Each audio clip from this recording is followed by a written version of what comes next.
त्रैलोक्य के मोक्ष एवं पावित्र की महनीय कारिका विष्णुपगा माँ गंगा के आंचल में स्थित पटना महानगर के केंद्र में स्थापित national institute of technology Patna के इस मिनी ऑडिटोरियम में कर्मठता के साक्षात प्रतिमूर्ति हमारे प्रोफेसर एवं कर्मठ व्यक्तित्व के धनी हमारे आदरणीय अरिजीत सर, जिनके रूप स्वरूप में साक्षात सरलता, सहजता और सुलभता का दर्शन लभ्य होता है, ऐसे एक पथ के पथिक सभी साथियों का मैं हृदय की अनंत गहराइयों से हार्दिक स्वागत, अभिनंदन और वंदन करता हूँ।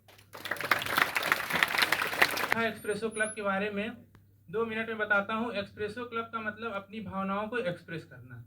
ये क्लब अपनी भावनाओं को कला के माध्यम से, कविताओं के माध्यम से, कहानियों के माध्यम से आप लिखेंगे और एक्सप्रेस कर पाएंगे। इस स्टेज से आप बहुत कुछ सीखेंगे और अपने एनआईटी को बाहर जाकर प्रेजेंट भी करेंगे।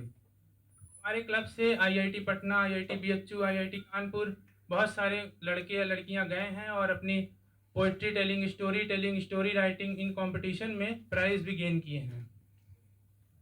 तो मैं भी गया हूँ आईआईटी कानपुर, बीएचयू और पटना, वहाँ पे प्राइजेस भी रहे हैं अपनी पोइट्री में, स्टोरी राइटिंग में। तो एक छोटी सी पोइट्री सुनाता हूँ आपको कि चौराहे पर हुई लाल बत्ती, चौराहे पर हुई लाल बत्ती और स्टीयरिंग से हटाकर हत्थी, जैसे ही मैंने कार का शीशा नीचे खोला, 50 के 5 एक आदमी बोला। मैं शीशा ऊपर चढ़ाने लगा, वो हाथ ही अंदर बढ़ाने लगा। कहता ले लो साहब, चीज लाजवाब है, टिश्यू पेपर, मुंह पोंछने का कागज, दाम एकदम जायज, बहुत सस्ते रेट में, ऐसा नहीं मिलेगा मार्केट में। 50 रुपया में से मेहनत का 1 रुपया कमाऊंगा, भीख के वास्ते रास्ते में हाथ तो नहीं फैलाऊंगा।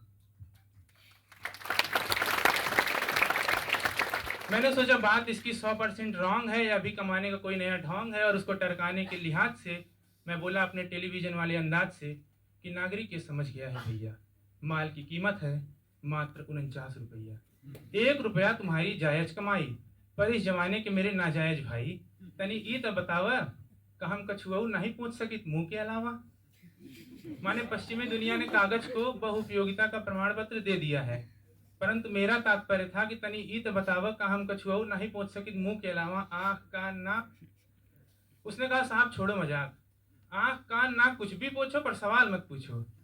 मैंने कहा कमाल है, पर यही तो सवाल है कि जब कोई चीज खरीदेंगे तो सवाल क्यों नहीं पूछेंगे। अच्छा बताओ क्या इनसे पूछा जा सकता है पसीना? उसने झटके से हाथ बाहर निकाला, सीना। बोला बाबूजी माफ करना, इन कागजों से मुमकिन नहीं है पसीना साफ करना, क्योंकि इनसे पोछी जाती है लिपस्टिक और क्रीम, इनसे पोछी जाती है मुंह पर लगी आइसक्रीम, इनसे पोछे जाते हैं निशान चॉकलेट के, इनसे पोछे जाते हैं हाथ ऑमलेट के। कुछ लिया न दिया, बेकार मेरा टाइम खराब किया बाबूजी। जो इन कागजों को खरीद कर ले जाता है उसे पसीना ही कहाँ आता है। बाबूजी, जो इन कागजों को खरीद कर ले जाता है उसे पसीना ही कहाँ आता है। लगता है आप वाकिफ नहीं है हिंदुस्तान की जमीन से, यहाँ पसीना पोछा जाता है आस्तीन से। 50 रुपए के 5 डिब्बे बेचने में जितना पसीना आएगा, उसके लिए सारा का सारा कागज कम पड़ जाएगा। सुन लो मेरी बात 100% सही है, पसीने से बढ़िया महक इस धरती पर नहीं है।